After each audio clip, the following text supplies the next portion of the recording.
Great, thank you, Malvika. So thank you to you, Malvika, and to Sid for bringing us together. I'm feeling a little concerned at the lack of engagement in the survey, and then also the low number of people attending. It makes me wonder about the usefulness of the working groups and how we can become more useful to SID membership and serve the membership in a better way. And I think really that is the purpose of our call today, to explore this together. So I'll quickly introduce myself, and then I'll pass it along to my esteemed co-chair, Noor. So my name is Divana Bell. I have worked in agriculture, food systems, really with a big focus on sustainable, regenerative, eco-based, nature-based, climate smart agriculture. That's really my area of focus and expertise. I've worked in the US for a decade, which is unusual. Well, first I started out in development for 15 years and then transferred over to working in the US for 10 years and back in the international work. And I say this because it's quite unusual to have that transfer over with our development work and then US-based ag work, but I think it brings a lot of important lessons learned for sure. I worked out of DC. I'm actually a person who is from Washington, DC. I think that's rare, but I'm from Washington, DC, generations back in my family. And I left Washington, DC to live overseas in many places. And then now I live in the Blue Ridge Mountains of Virginia, about 5 hours south of DC. So I'm still sort of based in DC, meaning I go up to DC for meetings, but I work from my home farm office here. I'm a fake farmer. I'm really not a farmer. I am a gardener and have some livestock running around. I think that's probably enough about me. I've worked in Africa, Asia, and the Caucasus and Russia. That's my area of geography. Very little in the Latin America, Central, South America, Latin America, but considerably in the US Americas. Okay, that's enough about me. I'll transfer it over to Noor, and then we'd love to hear a little bit about each of you. Good morning. Thank you to SID-US, and thank you for joining us. I have been working for the past 15 years in agriculture sector, in agriculture education, mainly in higher education in universities for the past 15 years, mainly in Afghanistan. I since 2008, I started with the American University of Afghanistan. I studied agriculture in former Soviet Union in Tashkent, Uzbekistan. So it has been a long journey. I work in many universities here, including Yale, Georgetown, George Washington, and finally, when they were building American University of Afghanistan, I went there. I'm basically my last assignment was I had an active project when the Taliban took over the country that was funded by USAID and managed, implemented by Virginia Tech. So eventually, after about 8 or 9 months, USAID closed the project. I live here in Virginia in Fairfax, close to George Mason University, but I found a job here in Howard University here in Washington, DC. So right now I'm here, but I've been member of the Agriculture and Food Security Group with SID Washington since last year. I've been continue my work with the hope that there will be other opportunities to work in the international development to promote. I mainly promoted actually in the past 4 or 5 years to link US universities to universities in Afghanistan, So that was my main work, especially Virginia Tech. I worked with Wageningen University, and also that they had some programs there in Holland, and also Haryana Agriculture University in India, and 5 universities and 5 TVET institutes in Afghanistan as well, in key public universities in 5 major provinces. Thank you. Thanks, Noor. Can we go to Richard? I'm Richard America. I'm retired from several careers. I did consulting at Stanford Research Institute, now called SRI, and then taught at the University of California at Berkeley in the business school, economic development. Came back and worked 20 years in the US government, mostly at the Commerce Department and the Small Business Administration, again on economic development in distressed areas in the US. And then I went to Georgetown, where I taught in the business school for 17 years. And along the way, I took over a course that we called Investing in Africa. And that took me many times to the continent. And I have been consulting and writing since retiring, mostly focused on Africa. The most recent project is in the DRC, and it's in the area where some of the world's largest and richest copper and cobalt mines are, in the far south. And this is a project that involves improving food security and helping smallholder farmers become more productive. It was a project for the province of Lualaba. They were the client, but the real beneficiary was a women's group called Hear Congo, H-E-A-R Congo, which was a grassroots group created to protect women and children from abuse and exploitation in and around those mines. So we've been helping with that. So years ago, I was the chair of a SID working group on Africa. It doesn't exist anymore. We used to have working groups focused on geography. I think all those have gone away, and now it's by subject matter or interest. I remember that. Yeah. I remember when, yeah, interesting. Yeah. Well, good. Maybe you'll have some good guidance for us today on. Well, the only guide, it's interesting. We had a so-called working group, but we never met. It was basically a one-man working group. Oh, well, that would be very boring for me and Noor. That's interesting. Although Noor is not boring.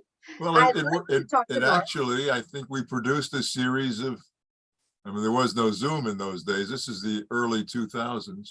Skype. And we had a series, I think, of fairly successful luncheon meetings with all kinds of folks on many topics. Nice. And that's an idea. That is an idea. And I remember the in-person working groups I used to attend quite. Anyway, I get ahead of myself. Yeah. How about we go over to Chris? Thank you, Richard. So nice to meet you. And Sure, go over to Chris, and then Karen, and then Betty. Hello, everybody. Pleasure to be here. I was also a co-chair for the Digital Development Working Group up until May of 2021. So I'm a technologist, but I have worked. My 3 sort of strategic areas are economic growth, environment, and agriculture. And that part of my wanting to attend this work group is to see what sort of technology things people might be interested in looking at over the next sort of 12-month period. So I also have a startup that won the Innovation Award at the SID annual conference this year. So. Fantastic. It'd be fun to learn more about that. I can't recall. I remember I was there, but it was so busy.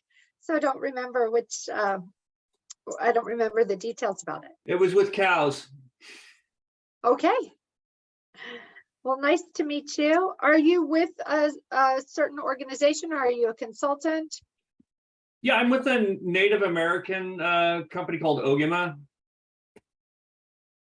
Nice. Which Native American group? Or is Chippewa, it, okay, Upper Peninsula of Michigan, if you're familiar. The UPE people call it. So yeah. I have worked considerably with different tribes, but not that one, and really interesting. you're welcome. So Thank you. Thank you. Okay, Karen, on to you. Thanks for hosting this today. My name's Karen Coble-Edwards, and I was born in the developing part of America, which still struggles economically, the Ozarks of Missouri, on a livestock farm, which my mother's goal was for all of her children to not work in agriculture because it was so difficult. But all three, of course, went on to have careers in agriculture. So my life's work has been in international agriculture development as well as domestic work. I formerly worked for ACDI VOCA. Oh, you too. So we'll have to compare When were notes. you there? I was there in. And I had Paul Gwinnett as a guest speaker in my class one time. Sure. Well, I was actually there before Paul. We were the first group brought in. And so, of course, our heart aches to see we were working in Ukraine and many of the former Soviet republics in the change of the former Soviet unions. Did you hung work out my for Dennis DeSantis? Dennis was there, but I did not work for him. Okay, I was there when Dennis was there. I used to work for, well, Dennis, I worked for Josh, I worked for the senior VP in sort of overall organizational processes and program implementation. So I wonder if we were there at the same time. I was there during the merger as well as shortly after. Oh, you were there before me even. Yeah. Mhm. I was there in the 90s. I was there in the later 90s and then early 2000s. Yeah. Okay.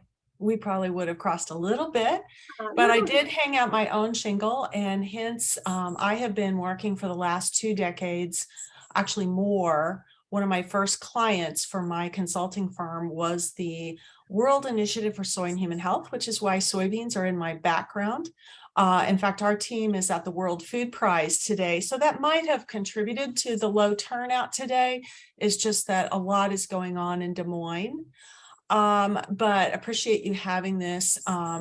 So WISH is working in 28 developing countries, not only on human nutrition through plant-based foods, but also through aquaculture and eggs. And we're working in Asia, Africa, Sub-Saharan Africa, and Latin America, all three, to fill the protein gaps.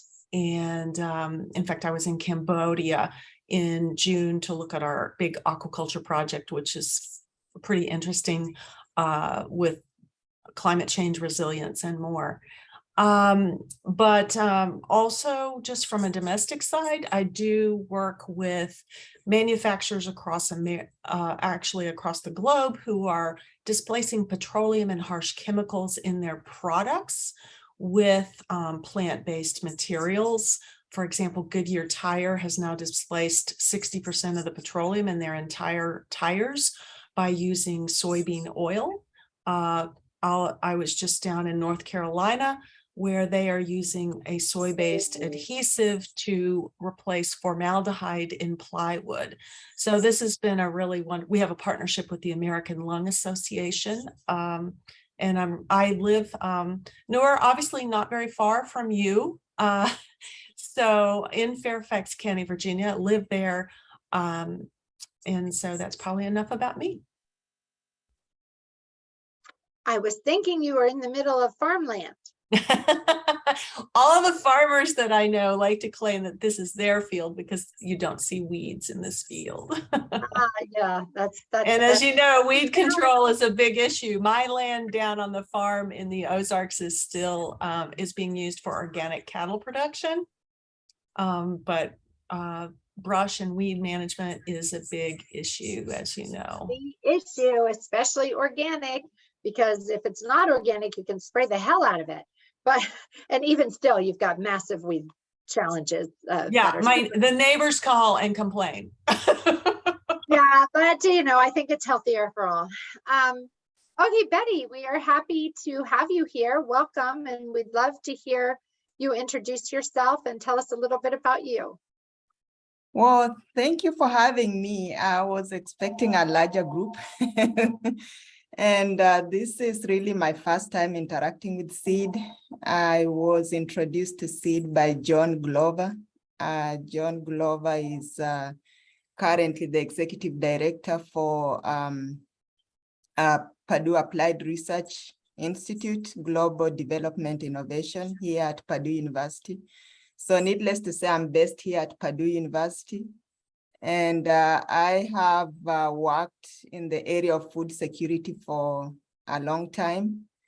I used to manage one of the Feed the Future Innovation Labs, which was housed here at Purdue University.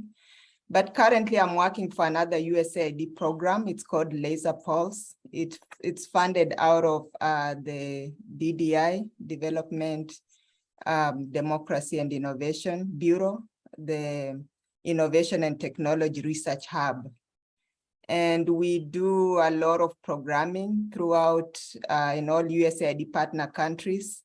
I serve as the technical director for this program. And my role is to oversee the research portfolio for the program. And we work in all sectors, humanitarian assistance. We also work in conflict and violence and many other sectors. So we essentially all sectors except global health. We only do some aspects of global health, mostly those related to public health. So I no longer do research, but I do research programming and oversee research portfolio for all our research awardees here at Purdue. And I'm very pleased to be here, and I'm looking to get back fully into food security. And so that's mainly the reason that I'm here, just to understand what's going on and to see how I can get back into the groove of things. So I'm happy. Thank you for welcoming me. And I've had a lot of distinguished speakers already.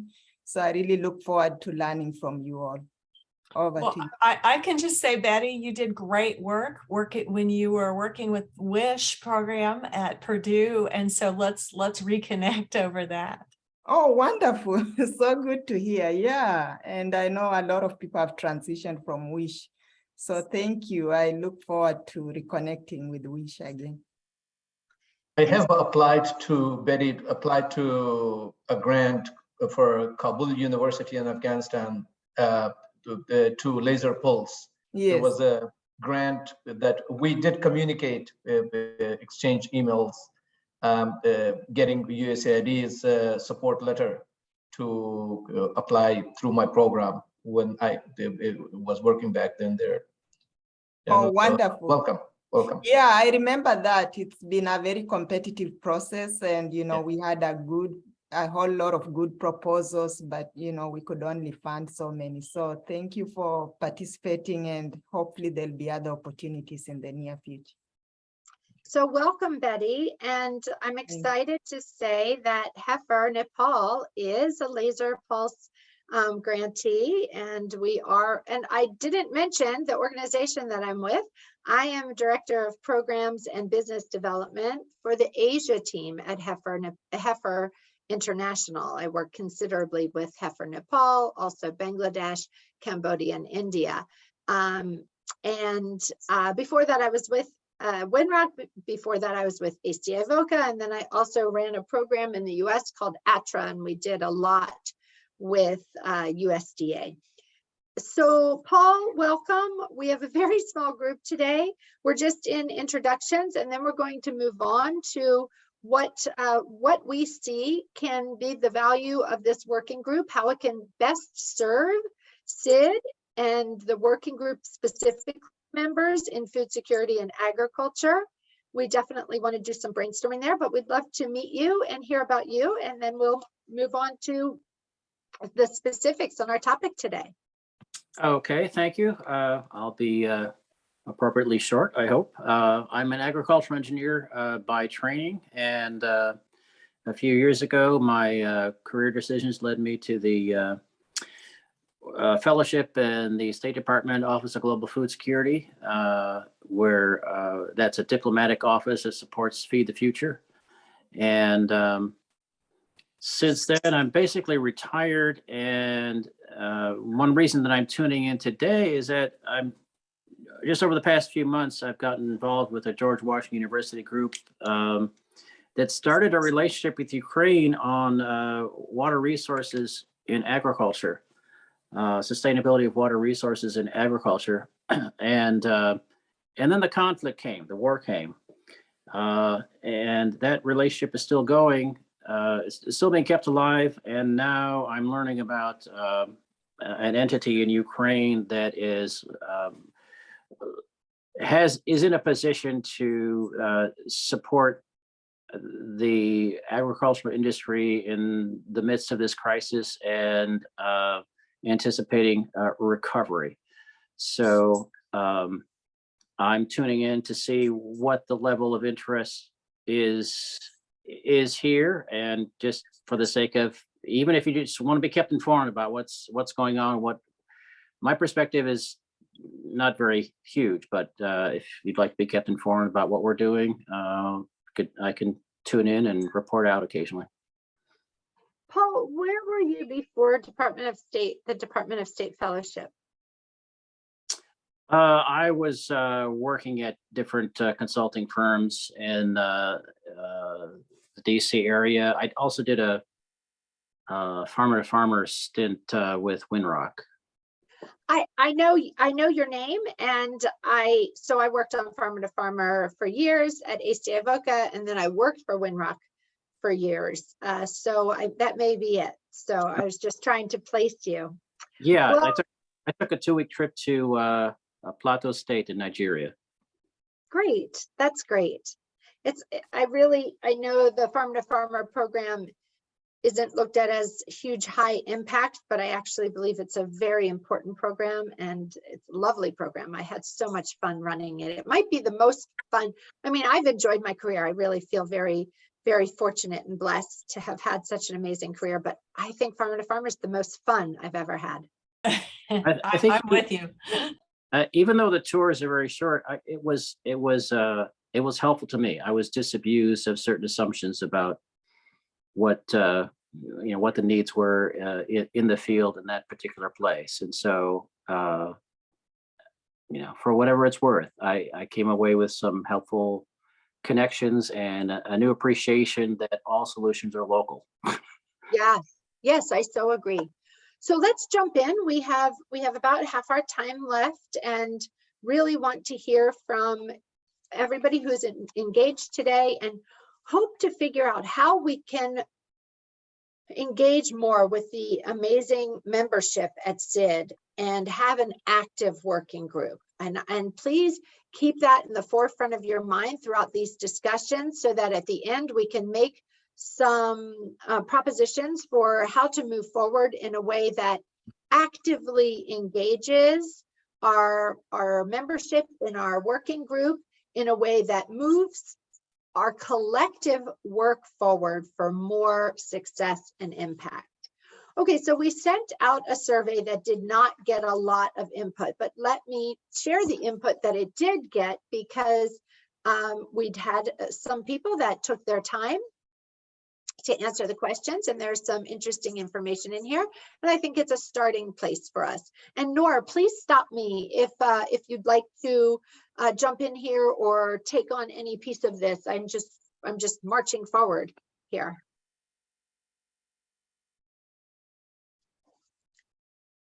Okay, so the first question was, what are the top most critical issues facing food security and agriculture today that you would like to learn more about through the events hosted by this working group? So of course, we're hearing about the fertilizer shortage issues. That is huge. And other ag production challenges. Focus on water resource management, social behavior change to improve agricultural practices in the face of undernutrition and climate change.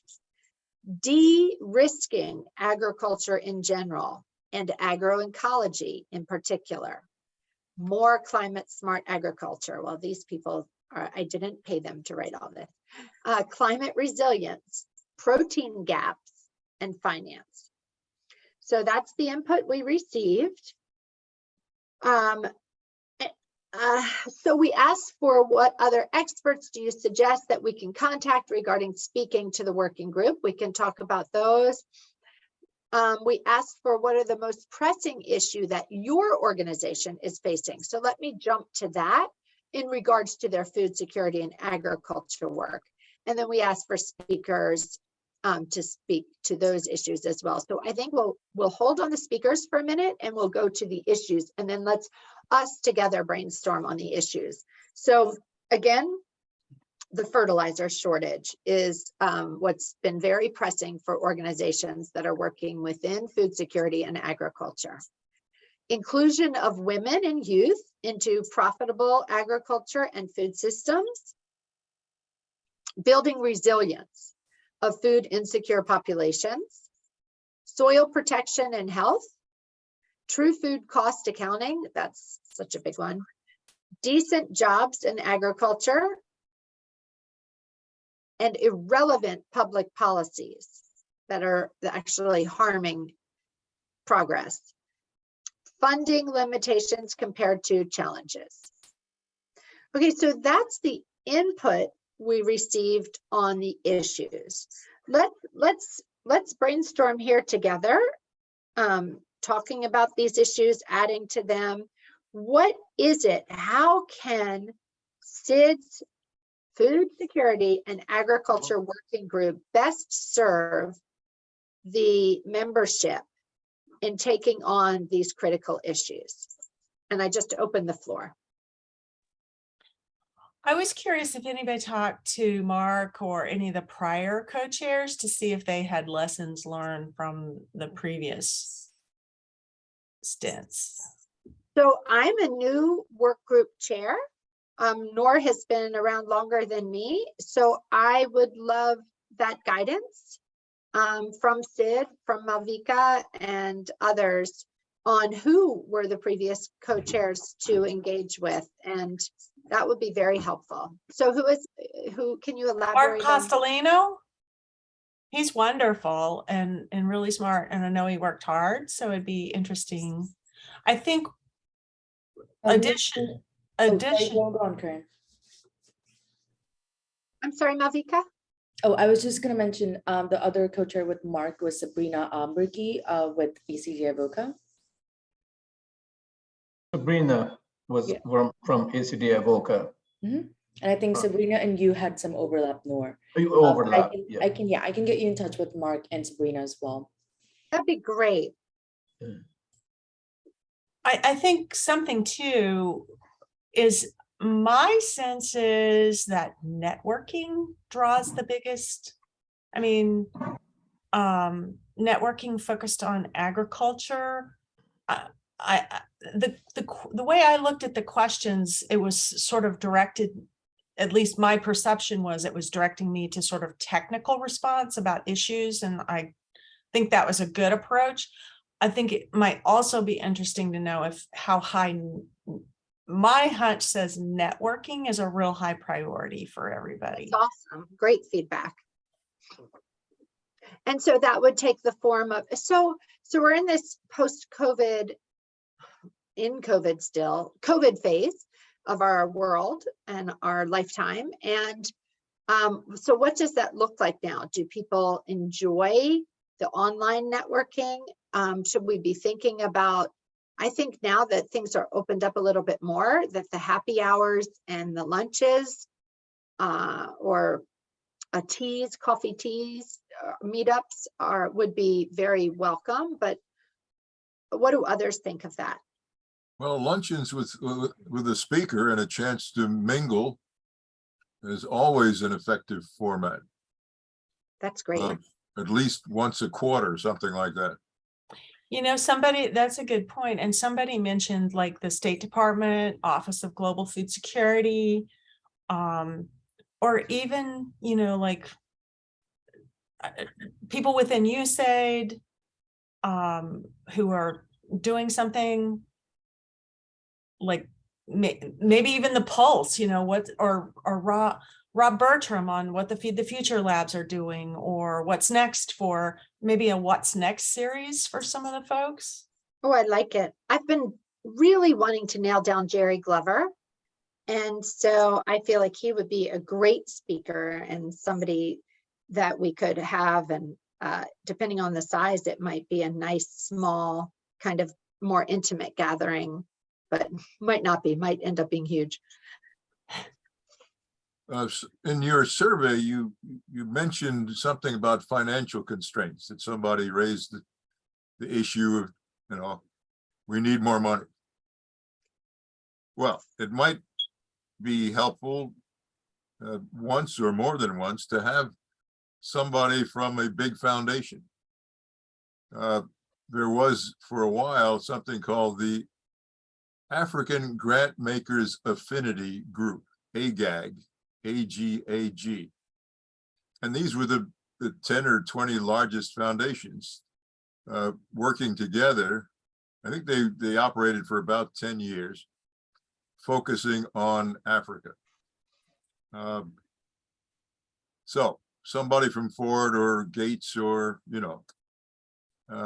speaking about their grant making in this space, in this sector, might attract a lot of interest. Yeah, there's a group called FORA, the Funders for Regenerative Agriculture. That Okay. might be an interesting one. Yeah, and the same thing with major corporations.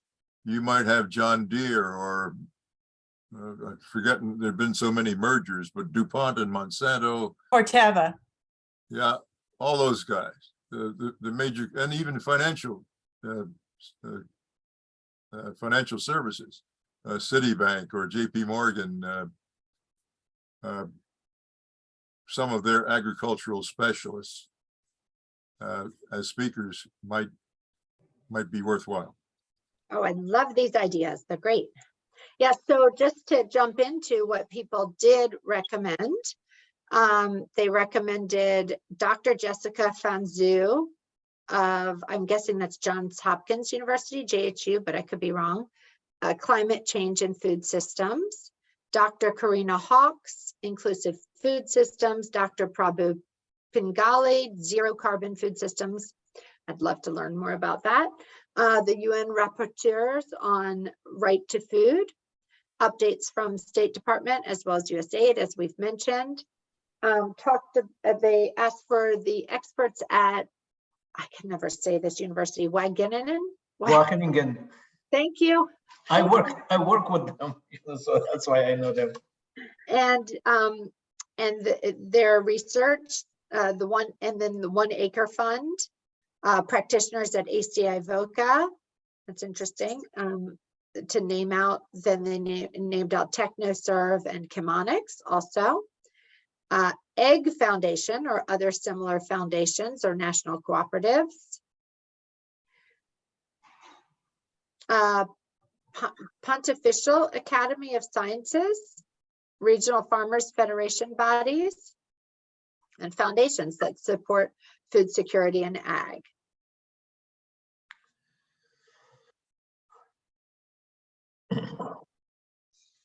So without having good knowledge of the working group, maybe just to get some little bit of background. So you all are members of that working group, the Food and Security Working Group. Is that correct? So I am a co-chair and Nor is a co-chair.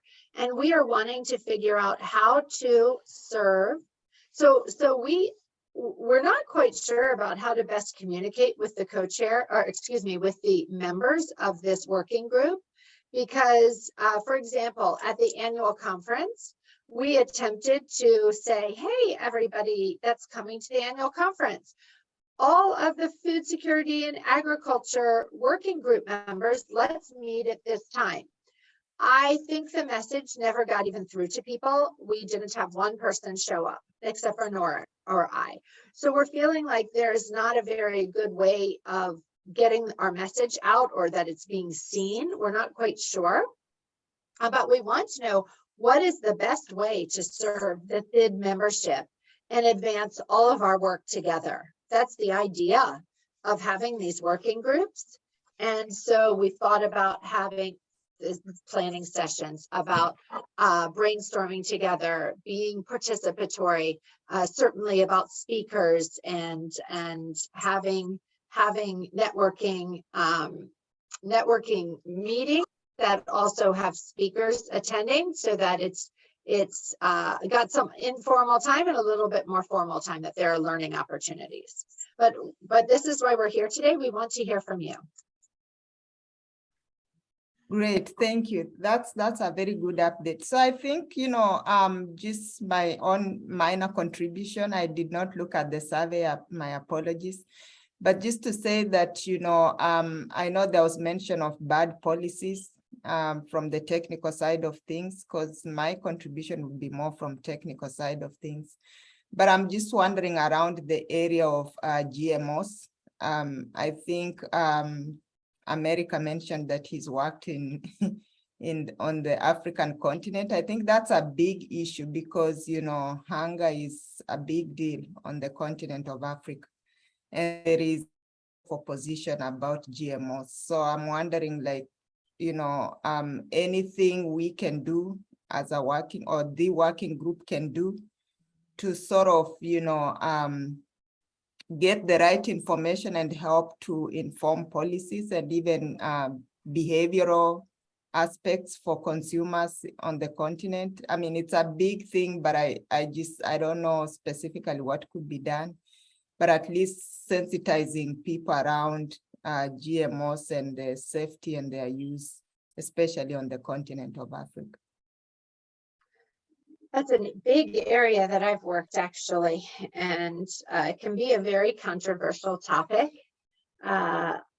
It's very near and dear to my heart, and yet it can be controversial because, well, the corporate larger commodities are typically GMO commodities, and they don't like this subject. Anyway, I think it could be timely, though, because of Kenya's recent decision. What was that? I'm not working in Africa at this time, although I'm going there next week. But Betty, you want to answer that?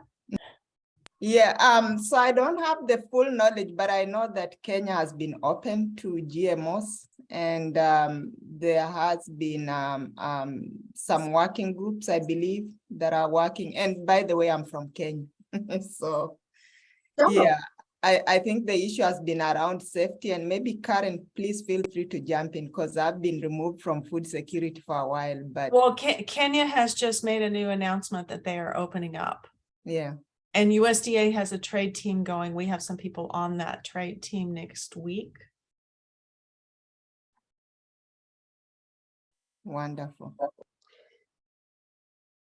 Yeah, and it's about maybe one of the, maybe besides South Africa, one of the countries that have opened up to GMO. And I think there's still resistance, amongst the population, but at least with those policies in place and looking to advance, it's a step forward. Over. These are all the unintended planning or consequences of things. It could go wrong, it could go right, so you remember the cotton story in India, back in the days, Monsanto, and they couldn't get to regrow. So I just don't know how Kenya can actually afford GMOs, so I'm not sure. My understanding is that you have to keep buying the seeds to grow them, so that's not good for a poor farmer. So I think this is a very, very important topic, and I can see that we could have a really robust panel, that the safety issues, the safety issues of panel members giving a presentation on GMOs being safe and a good solution, and then safety issues, panel members giving their knowledge and information on the problems and challenges that they see. I think it would be an incredibly robust, and maybe it would cause World War III. But anyway, I think it would absolutely be of interest and a really robust, big dialogue. So I've noted it. I don't think we should get into it here, but because I think it will take us down a big rabbit hole. But Nora, I hear you, and probably in the same camp. One of the things I worked for the past 15 years, I came to the conclusion from my own experience that we need to, one of I took in 8 weeks of course with the laser pulse with the Makerere University and 16 other African universities that they want to build their internal capabilities, 32 universities of research and development and working. My thinking is, unless there is full attention paid to the education of the locals, working with farmers directly can be swayed one way or the other until they see the good time and the bad time. Later on they see it. But if you have institutional partners like universities there, where they're basically research universities, and work within the community and within the local organizations, and that will actually create that link to they be your voice within the community to educate people. And that will be for long-term sustainability and local capability building. So my thinking is like, bringing somebody from higher education institution will support in the agriculture sector, obviously, the expert on GMO, good side and bad side, and all these other things. I mean, if you bring somebody who produces GMO, they will always say, okay, it's a great thing, we'll take it. Until you find the middle person, unbiased, have opinion about things and say, okay, there's the good, there's the not so good, and there's the absolutely no, and there's some educated conclusion at the end of the day. Thank you. So, Noor, what was the name of that network of universities in Africa again? So I think I took the course with Laser Pulse supported. There were Makerere University was leading it in Uganda. Yeah, I've been there in Uganda. Yeah. Yeah. So they were leading the program, and it was actually saying that the leadership in research universities in the 21st century, Right. how these universities can actually be the front runner. I mean, we see it in the United States, I just wanted to know what was the name of the network? You mentioned. I don't know. I can find it and I will send it. Right. Yeah. One of the hats it is in my course plan. There was a network of 32 universities or 33 universities from 16 African countries. Okay, that's what I wanted to know. I will find it for you. Good. I wear another hat. USAID has something called the Higher Education Learning Network, Helen, and I'm on the steering committee, the steering group. And we are early on in developing our strategy and our focus, but there could be some synergies between SID and this this new USAID initiative. There is a Latin America hub and a West Africa hub, and the idea is to improve higher education in many ways, but mostly by sharing best practices all around the world, and to support that. So to confirm, I'm also following with Helen. I have been member of it.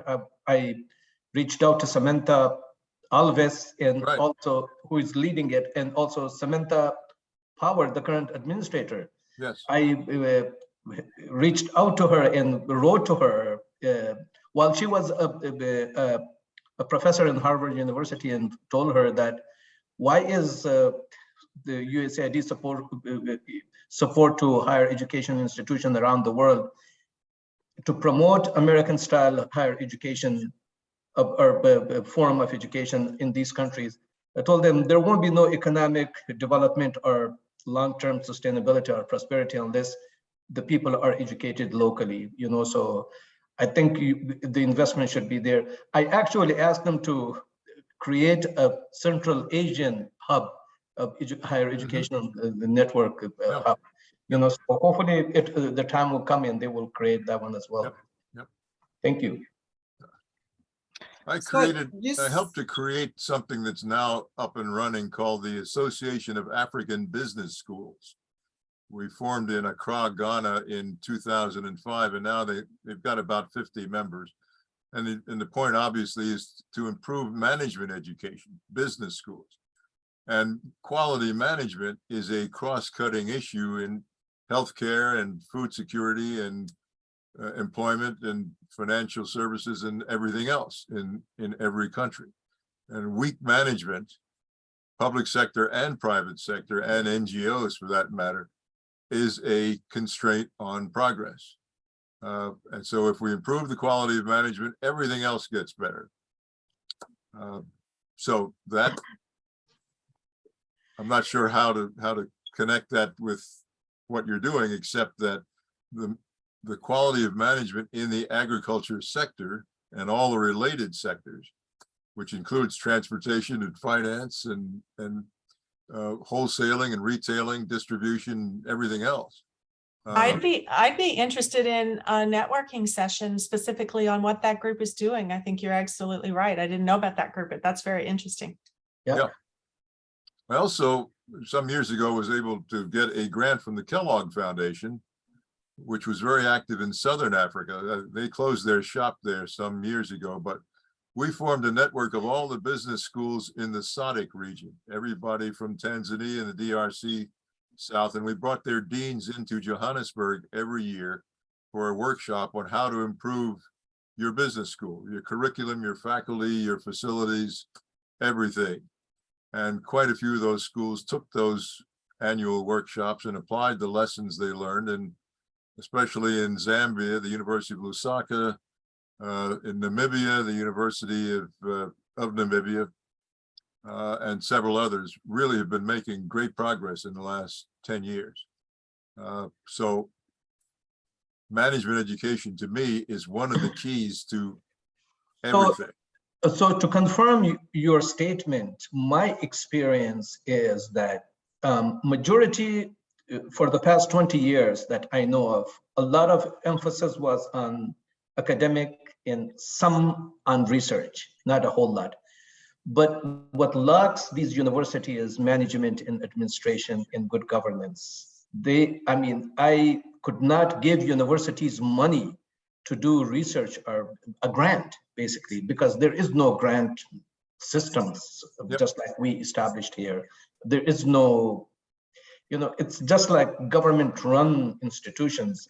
There is no actually autonomy that the universities can run their own the businesses. They don't have neither academic nor research nor administrative or financial autonomies. So the management and the administration of these institutions is the primary, should be the primary goal. And same goes with the businesses as well. The businesses are not, majority of them are very, very closely family controlled.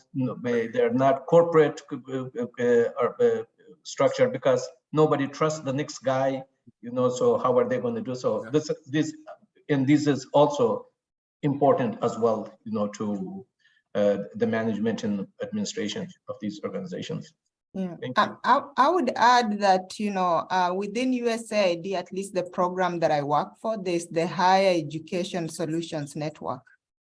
And that is funded, that's the network that funds Laser Pulse from the Democracy Development and Innovation Bureau. And that is coming from Innovation, Technology and Research Hub.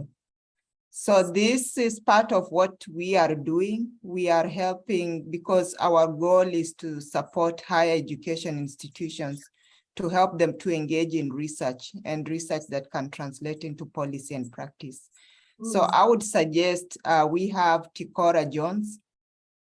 She is one of the directors at USAID at ITR, and she's managing that portfolio. I think she's very interested to ensure that research is conducted in these institutions that lack grantsmanship offices. And she's working closely to help that happen. And that's how they funded Laser Pulse. So our goal purely is to support higher education institutions to build their capacity to conduct research and to manage USAID and other federal grants. So Tikora Jones would be somebody that would be really, I would suggest to engage her in SID.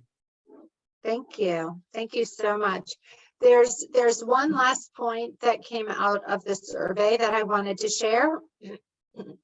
And well, it was two actually. One was membership would appreciate being a part of panel discussions and having panel discussions on these pressing issues mentioned, such as fertilizer shortages, innovative solutions on procurement of inputs, gender and youth social inclusion, water resource management to combat climate change and improve nutritious food systems.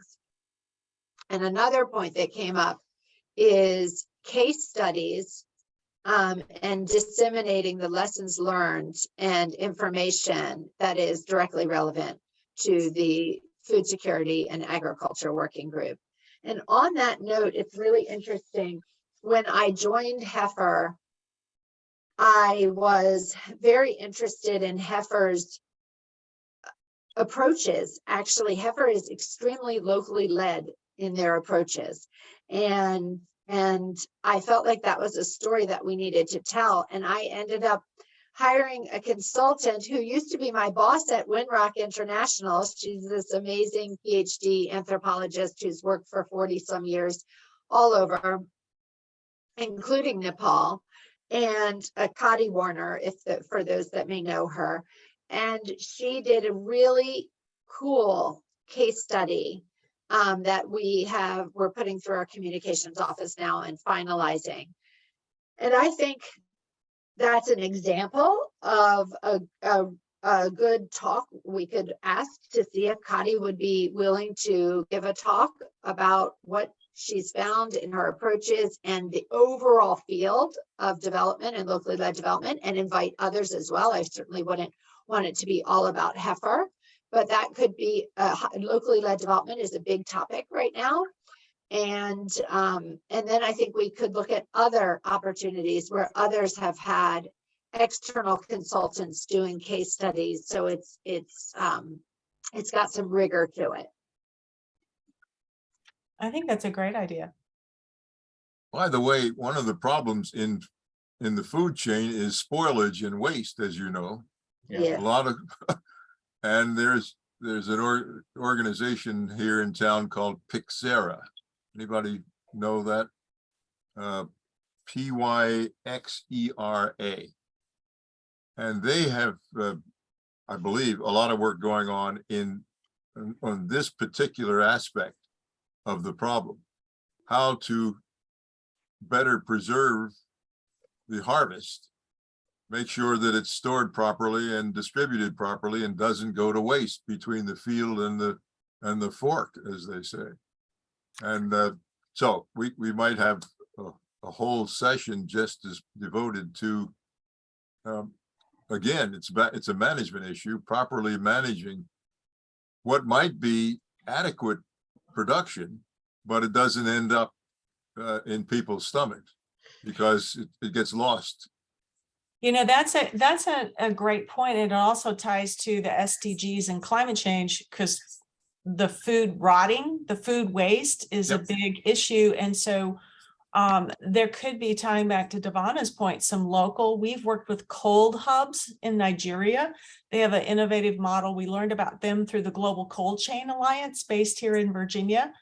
And in Cambodia, we're doing solar dryers for fish processors. Let me tell you, if you've ever been to a wet market with fish, you'll really love these solar dryers. Yeah. So there's a really cool company. I don't know if the one you mentioned, Richard. There's a really cool company in DC called DC Central Kitchen. Yes. DC Central Kitchen does great work around food waste and catering and actually serving low-income communities as well. Yep. So, and you know, that I would love to see SID using caterers that align with a SID's value set too when we have events. I'm not saying that they don't already, they may, but in case they're just using regular caterers, we may want to look at caterers like DC Central Kitchen, who they're very involved in rehabilitating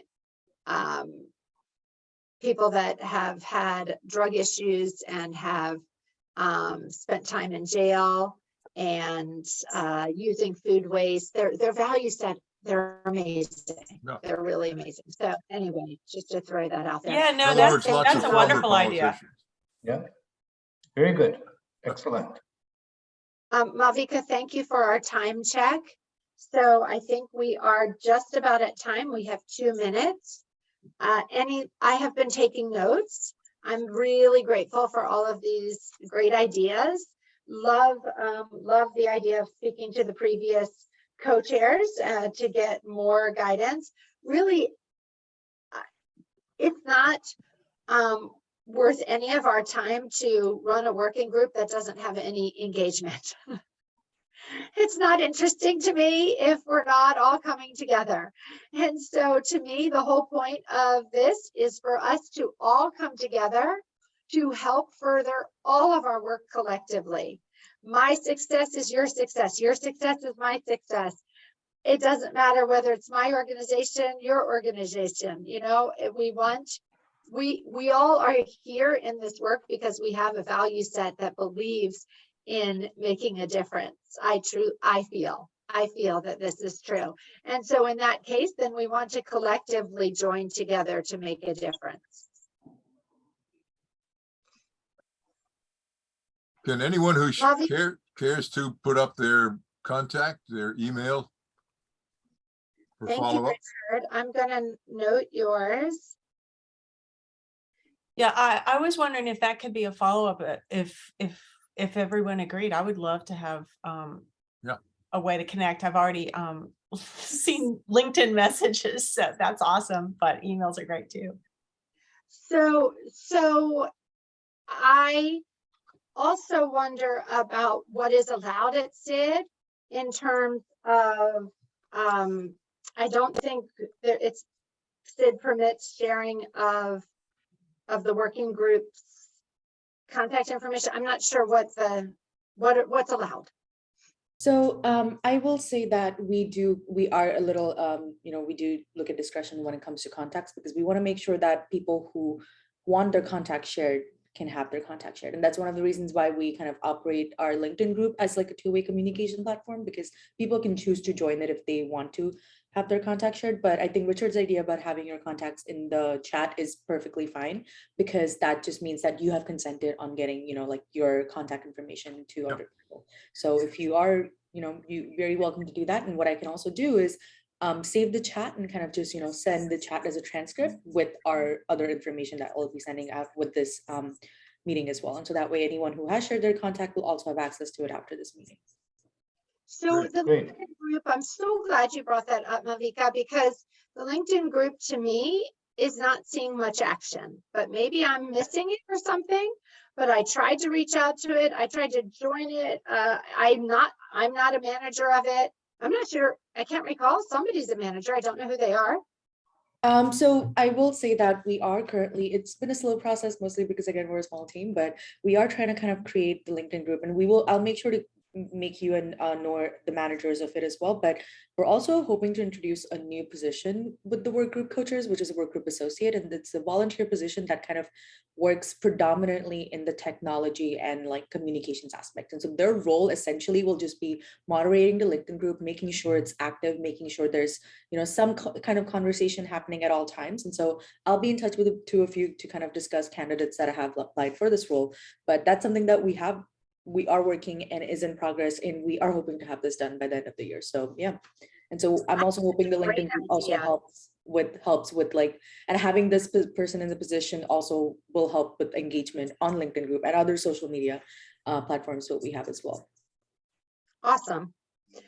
Well, I thank you all for your time. I want to be respectful of everybody's time. I hope that we have some interesting events in the near future where maybe we'll get to meet each other in person. This has given me the idea that I'll be up in DC for the SID annual dinner in November, and maybe it would be, so, I don't know. See, I like to try to build off of getting a bunch of people in the area, but then sometimes it might be overwhelmed. So Malvika, maybe Noor and you and I can speak about any possibility of having some sort of concurrent event that week, or if that's too much of an overload, we can talk about it. Sure, that sounds good. Yeah. Thank you all. Thank Thank you. you. Thank you very Thank much. you. Great, Appreciate great it. conversation. Thank you. It for- was Great great. conversation. Thank Thank you you. for your time. Thank you for Okay. leading this. Bye. Bye.